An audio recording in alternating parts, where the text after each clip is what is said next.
വടക്ക് കിഴക്ക് ഭാഗത്ത് വന്ന ഏതൊരു കാര്യവും നമ്മുടെ ജീവിതത്തെ വളരെ വളരെ മോശമായ രീതിയിൽ സ്വാധീനിക്കും.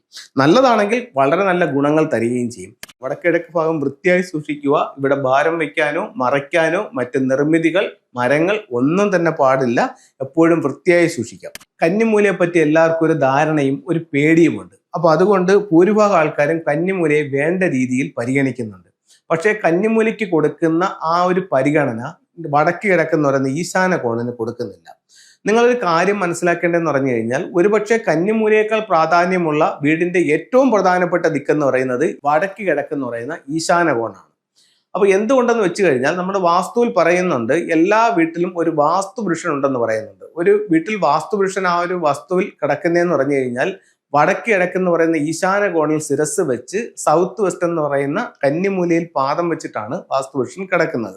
അപ്പോൾ ഒരു വ്യക്തി അവിടെ കിടക്കുകയാണ്. അപ്പോൾ ഒരു വ്യക്തിയെ സംബന്ധിച്ചിടത്തോളം ഏറ്റവും പ്രധാനപ്പെട്ട സ്ഥലം ഏതാണ്? അദ്ദേഹത്തിന്റെ ശിരസ്സാണ്. അപ്പൊ ആ ശിരസ് ഈ വാസ്തുപുരുഷന്റെ എവിടെ ഇരിക്കുന്നത്? വടക്ക് കിഴക്ക് ഭാഗത്താണ്. അപ്പം അത് അത്രത്തോളം പ്രാധാന്യമുള്ളൊരു ദിക്കായിട്ടാണ് അതിനെ അവിടെ കാണിക്കുന്നത്. അപ്പോൾ വടക്ക് കിഴക്ക് ഭാഗത്ത് വന്ന ഏതൊരു കാര്യവും നമ്മുടെ ജീവിതത്തെ വളരെ വളരെ മോശമായ രീതിയിൽ സ്വാധീനിക്കും. നല്ലതാണെങ്കിൽ വളരെ നല്ല ഗുണങ്ങൾ തരികയും ചെയ്യും. അപ്പോൾ വടക്ക് കിഴക്ക് വശത്ത് നമുക്ക് ചെയ്യാൻ പറ്റുന്ന ചില കാര്യങ്ങൾ എന്ന് പറയുന്ന, ഏതൊരു വീടിന്റെയും വടക്ക് കിഴക്ക് ഭാഗം വൃത്തിയായി സൂക്ഷിക്കുക. അത് വീട്ടിലായാലും ശരി തന്നെ, വസ്തുവിലായാലും ശരി തന്നെ. ഇപ്പൊ പലരും ആ ഭാഗത്ത് ഇഷ്ടം പോലെ പല വീടുകളിലും നമുക്ക് ചെല്ലുമ്പോഴത്തേക്ക് ഈ ഒരു സമയത്ത് ചെല്ലുമ്പം ഒത്തിരി മാവുകളൊക്കെ വടക്കിഴക്ക് ഭാഗത്ത് നിൽക്കുന്ന കാണാം. ഒരു വീട്ടിൽ ചെന്നിട്ട് കൺസൾട്ടിങ് ചെയ്യുന്നപ്പോഴത്തേനും നല്ലൊരു മാവ് അവിടെ നിൽക്കുന്നു, ശരിക്കും മാങ്ങയും പിടിച്ച് നിൽക്കുന്നു. പക്ഷെ ആ വടക്ക് കിഴക്ക് ഭാഗം മൊത്തം അടഞ്ഞുകൊണ്ടാണ് ഈ ഒരു മാവ് അവിടെ നിൽക്കുന്നത്. അപ്പോൾ ആ വടക്ക് കിഴക്ക് ഭാഗത്താണ് വീട്ടിലേക്കുള്ള ഒരു ഊർജം കടന്നു വരുന്നത്. അതിനെ മറച്ചുകൊണ്ട് ഈ ഒരു മാവ് അവിടെ നിൽക്കുമ്പോൾ അത് ആ വീട്ടിലേക്ക് വരുന്ന എനർജി എല്ലാം ഈ മാവ് വലിച്ചെടുക്കുകയും ഈ മാവ് നല്ല ഫലപുഷ്ടിയായി വളരുകയും അതിന് കായ്ഫലം ഉണ്ടാവുകയും ചെയ്യും. അപ്പം നമുക്ക് പറയാനും ബുദ്ധിമുട്ട്, വീട്ടുകാർക്ക് ചെയ്യാനും ബുദ്ധിമുട്ട്. ആ രീതിയിലാണ് ഈ ഒരു വൃക്ഷം, അത് മാവെന്നല്ല എന്ത് വൃക്ഷമായാലും അവിടെ അത്രയും ഫലപ്രദമായിട്ട് അത് വളരും. അപ്പം ഒരു കാരണവശാലും വടക്കിഴക്ക് ഭാഗത്ത് ഇത്തരത്തിലുള്ള ഒരു കാര്യങ്ങളും പാടില്ല. വടക്കിഴക്ക് ഭാഗം വൃത്തിയായി സൂക്ഷിക്കുക. ഇവിടെ ഭാരം വയ്ക്കാനോ മറയ്ക്കാനോ മറ്റ് നിർമ്മിതികൾ, മരങ്ങൾ ഒന്നും തന്നെ പാടില്ല. എപ്പോഴും വൃത്തിയായി സൂക്ഷിക്കാം.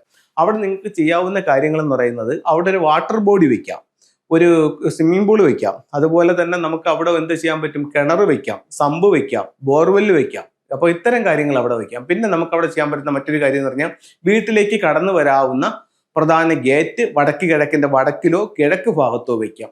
അതല്ലാതെ മറ്റൊരു കാര്യങ്ങളും ഇവിടെ ചെയ്യാനായിട്ട് പാടില്ല. പല വീടുകളിലും നമ്മൾ ചെല്ലുമ്പോഴത്തേക്ക്, കൺസൾട്ടിങ്ങിന് പോകുമ്പോഴത്തേക്ക് ഈ വടക്ക് കിഴക്ക് ഭാഗത്ത്, ഇപ്പൊ പണ്ടൊക്കെ നമുക്കറിയാം വടക്ക് കിഴക്ക് ഭാഗത്തൊരു കിണറുണ്ട്, അതിനോട് ചേർന്നിട്ട് ഒരു കുളിമുറിയും ടോയ്ലറ്റും കൂടെ ചെയ്തിട്ടുണ്ടാവും. ഒരുപാട് പഴയ വീടുകളിലെല്ലാം, ഒരു 10-25 വർഷത്തിന് മുമ്പുള്ള വീടുകളിലെല്ലാം നിങ്ങൾ നോക്കിയാൽ നമുക്കത് കാണാൻ പറ്റും. അപ്പോൾ അതുപോലെ അവിടെ ഉണ്ടായിരിക്കും.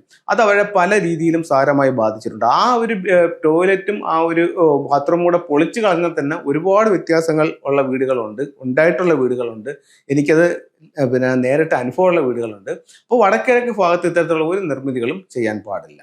നമുക്ക് ഫംഗ്ഷയുടെ ചില ടൂളുകൾ നോക്കാം. ഇത് ഡ്രാഗൺ ടർട്ടിൽ എന്ന് പറഞ്ഞിട്ട് ഉള്ളൊരു ടൂളാണ്. 2026 സംബന്ധിച്ചിടത്തോളം ഇത് വീടിന്റെ സെൻട്രൽ ഭാഗത്ത് വെക്കുകയാണെങ്കിൽ തൊഴിൽപരമായിട്ട് ഒരുപാട് നേട്ടങ്ങൾ ഉണ്ടാവും. അതല്ലെങ്കിൽ നിങ്ങൾക്ക് നോട്ടിൽ വെക്കാം.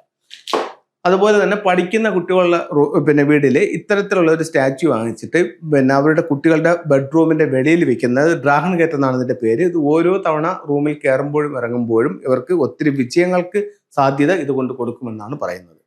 അതുപോലെ തന്നെ ഇത് ഉലു എന്ന് പറയുന്നൊരു കായാണ്. കലാഭാഷം എന്ന് മറ്റൊരു പേരുണ്ട്.